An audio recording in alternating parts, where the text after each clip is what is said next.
Hello everybody, it's Bourbon Bill, and tonight, a very special episode. For two reasons. We're drinking one of my favorite bottles of bourbon of all time. And two, for those of you that find the noise of the fire not so soothing, we've now entered warm enough spring here where it may not be on every video.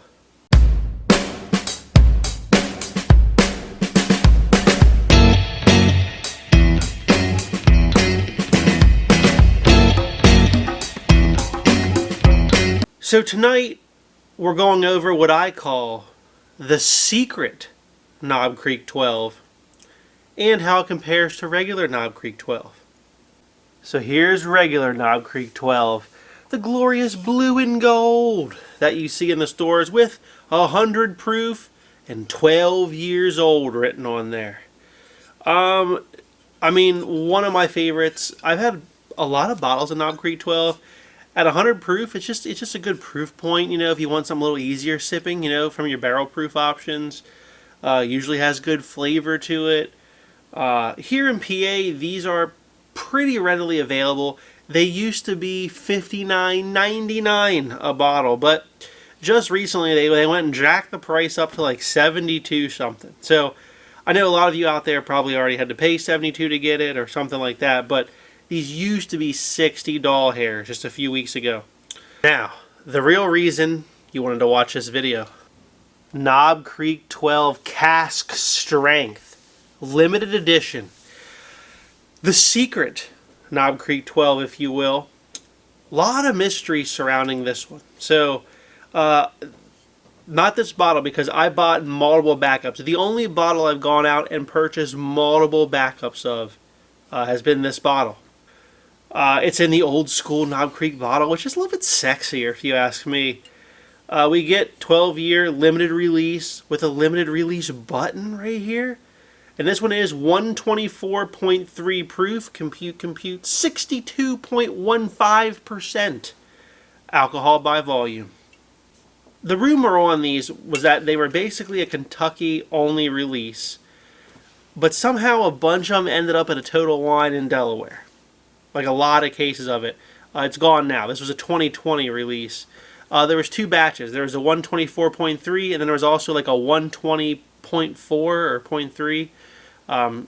So some people confuse that one with like, because they normally bottle their store picks at 120. So that one was like barely over 120, but this one is, 4.3 over. Did forget the price on these bad boys. I think MSRP was like 90.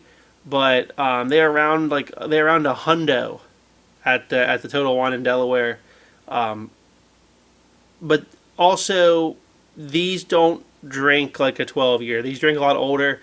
The rumor was, these were the honey barrels of 12-year, and that there's a lot of older stuff blended into these. I think people kind of forgot about these because in 2020 you could still find like the 13-year, 14-year store picks, right? So people were like, well, this one's a 12-year. It's more money. Why would I do that? Well, because there was older stuff in here, and it was like the primo stuff that they put in these. But hey, if someone knows more than me, drop a comment below. Alright, my wife poured these blind, but you'll know what they are, but I think we're going to be able to tell. The green on the nose. God, just the most Knob Creek profile you've ever laid your nostrils on. This one is all oak, caramel, brown sugar. This one has a little, almost like a hint of orange to it, which I get off, the Knob Creek 18 for sure, and then, sometimes on the Knob Creek 15, I get that as well. Also get that from really high aged MGP. This is a fantastic nose. A+ on the nose. Doesn't smell particularly hot, so it's probably going to be the 100 proof. Let's take a sip. That's definitely the regular 12-year 100 proof. That bottle is fantastic. It's all oak. I get a little bit of chocolate in there. Oak, caramel, brown sugar, chocolate. Definitely an orange note in here. Like I said in my intro, that particular bottle of 12 year, the best I've ever tasted of a 12 year. I don't know. My theory is that there's a lot older stuff in there than 12 year. They're like, oh, we'll just throw this 16-year-old barrel in there, whatever. We need to get rid of it. We're not releasing a 16 year, and that's what they did. So, in the clear, that would most likely leave the cask strength here, unless the cask strength just went down like 100 proof. I doubt that it did. Let's give this one a nosing. Oh, this is the cask strength. Oh, just such a refined nose of well-aged oak. There's a red fruit undertone here, not present in this one. Way more like maple syrup, viscous almost on the nose. A deeper, darker, richer caramel note. This is a lot darker profile than typical. Wow, that smells good. Let's take a sip. Oh, gosh, is that delicious. It's like motor oil thick on the mouth. It's so thick.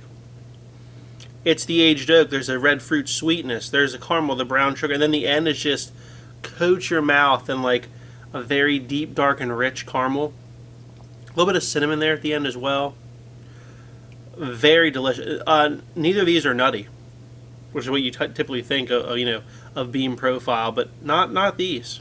Clearly the cask strength's better, but it's a totally different experience than the Knob Creek 12. So if you like Knob Creek 12 and you like even older tasting bourbons, Knob Creek 12 cask is for you. Now, what could we compare that to? Because look, I have Knob Creek 15, I have Knob Creek 18. I think the 18 is the best of the aged series lineup. But they're all 100 proof. They're just kind of a bad comparison to something that's cask strength. So, I thought of something else. Elijah Craig Barrel Proof A123. The latest release here so far. And I think the best they've done since 2020. I think this A123 beats all the 2021 and all of 2022. This sucker is also cask strength, also carries a 12-year age statement. This one's 125.6, so we're like pretty close in terms of proof. This one though, $69.99 a bottle here in PA when they come out. So still a great bargain. Still cheaper than you could have bought the Knob Creek 12 cask strength for in 2020. All right, poured up the Elijah Craig here. Now, I've said this particular batch kind of tastes like a Knob Creek profile before. Oh, okay, so the nose is actually very similar to the Knob Creek 12, just the regular 100 proof. It's oaky with like... This one's not quite an orange note, but it's not as deep, dark, and rich as of a nose as the cask. Let's take a sip. My God. What? God, that's delicious. It's all oak. Again, brown sugar and caramel. I kind of say those, but the oak is predominant on that Elijah Craig A123. Drinks way under proof. Most of the time, their A batches are very hot, and like it's almost like a tannic oak hot. This is a very well-aged, seasoned oak. Definitely off profile for the A batch series. Very good. I don't know that it beats the 12 cask strength though. Nope. No. 12 cask strength, way thicker on the mouthfeel, darker flavors, longer finish. This is still a good buy at the price, but that Knob Creek 12 cask strength beats it down. Just beats it down. And that's the best one since 2020. What else do we have close? Russell's Reserve 13-year. My reigning champion of 2021. And my runner-up in 2022. This always places super high in my bourbons of the year. One of my favorite bourbons of all time. Now, obviously 1 year older. Russell Reserve 13. This is batch 3, so a lot of 19 year in here. So the age statement is like, it's kind of... It's like you're 30 and you're saying you're 21. You know, something like that. But, yeah. So it's a lot older in terms of the juice that's in here, and we know that. Proof-wise, a little lower. 114.8. Alright, poured up the Russell's Reserve 13 here in the gold, because it's a Champions, Glenn. Way more fruit. I mean, way more fruit. Like, there's all light caramel and just delicious stone fruits. Red fruits. This is like a creamy vanilla caramel with fruit. Totally different than these very dark oak forward palettes going on over here. Let's take a sip. Wow. The Russell's Reserve 13 is just so good. You get that fruit up front, followed by the caramel, and then boom, just a wave of that well-aged oak on the back. It's just an intricate, perfectly perfected pour. Fruit, you know, caramels, vanillas, then oak to a nice long finish. It's not overly hot. Just delivers its flavors with gusto.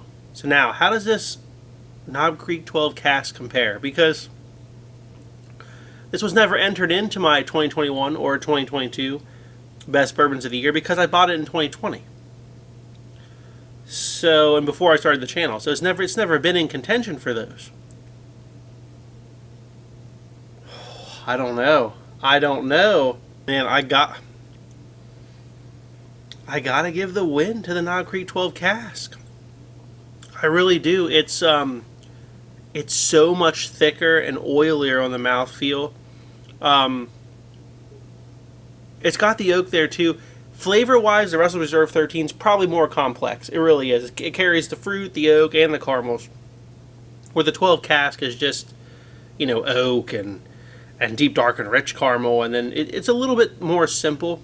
But the mouthfeel and the viscosity and the finish just kind of put a hurting on the Russell's Reserve 13. But they are very close, depending on what you prefer as a bourbon drinker. So I gotta give the nod to the Knob Creek 12 cask. Just one of the best bourbons I've ever had the pleasure of tasting. If you can find one, pick one up. But that's not all. I couldn't just leave regular Knob Creek 12 to hang by itself. Really no comparison for that tonight. Enter Remus Repeal Reserve number 5. Not that crappy number 6 from 2022 that was like 8-10 years old. No. We brought out the heavy hitter, the 5, with like 13 to 16 year old bourbon in this blend. As you can see, I've enjoyed this bottle. I got on the train late and I can only get one. Sad I did. One of the better bottles from 2021. So, my theory, untested of course, is that this Remus 5, which was raved about, and I raved about it, it is delicious, could be beaten by that delicious bottle of Knob Creek 12 that I have. And I know that's kind of like, that's not quite Russian roulette, because even the bad Knob Creek 12s are okay, but phenomenal Knob Creek 12s like that bottle can compete at much higher price points. Alright, the Remus 5. Oh yeah, this, oh man. It's going to sound odd. These are very close on the nose. The Remus is just oak with like that light orange flavor. I get a little bit of like leather note in here. Tobacco. And on Knob Creek 12. Knob Creek 12 is just oak and the orange and maybe like a little bit more hint vanilla when you compare them back together. This is a little bit tobacco leather. This goes a little bit vanilla, but these are kind of close. If you didn't have these back to back, you could confuse one for the other on the nose. Remus 5. Just a delicious dance of oak, confectioner's sugar, caramels. A little bit of leather, a little bit of tobacco on there. Delicious. Delicious. At $80, whatever they were in 2021, a steal. Now back to our Knob Creek 12. Knob Creek 12 beats it. What, I mean, where are you hearing this from, right? I mean, this is not... That's not normal. Wow. It just... Longer finish, more of that oak flavor coming through in that bottle of Knob Creek 12 that I have. I really think like Knob Creek mislabeled that bottle, and it's like something else. It's like 16 year or something. It's killer. My point being here is you should buy Knob Creek 12. It's better than a lot of allocated stuff that's harder to find and more expensive. But do know the bottles do vary. Like I said, that's the best one I've ever had, and I've had a lot of them. And if you can find a Knob Creek 12 cask strength, you should definitely pick it up because it is a hitter bottle, and although hard to find these days, is also better than a lot of more expensive things. So if you like what you saw tonight, please like, comment, and most importantly, hit that subscribe button, everybody. Have a good evening.